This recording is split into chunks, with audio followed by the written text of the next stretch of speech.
During a meeting with his top aides on Monday, President Moon Jae-in stressed the reunion of separated families must become a regular event. He also called for greater efforts to create more jobs in South Korea as the unemployment rate remains stubbornly high and continues to tick up. Hwang Hojun with the details.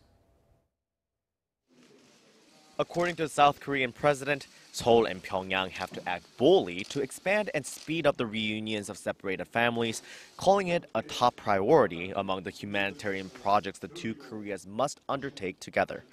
남과 북은 더 담대하게 이산가족 문제 해결을 위해 노력해야 합니다.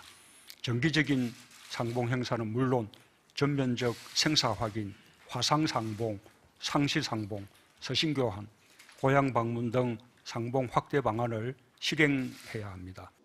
President Moon said he himself is a part of a separated family, and he noted that about 56,000 South Koreans are still waiting to be reunited with their families in the north.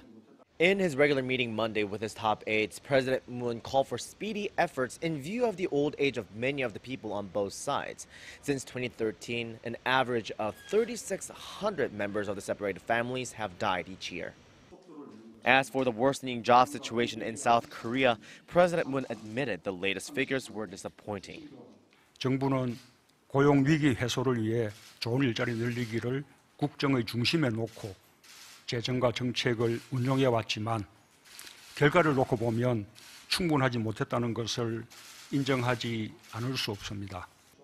That comment comes a day after Statistics Korea released a report saying the unemployment rate rose to 3.7% in July, up 0.3 of a percentage point from the same month last year. Only 5,000 jobs were added over the same period, marking the lowest increase since January of 2010. The report card prompted criticism of the Moon administration's push to raise the minimum wage and to create new jobs in the public sector as part of its policy of income-led growth. However, President Moon blamed structural factors such as the nation's demographic challenges, industrial restructuring, and automation, saying the government will spend more to support job creation. He also asked his top aides to come up with measures to speed up innovation and regulation and to make the economy more fair in order to increase investment and employment in the private sector. Hwang Hojun, Arirang News.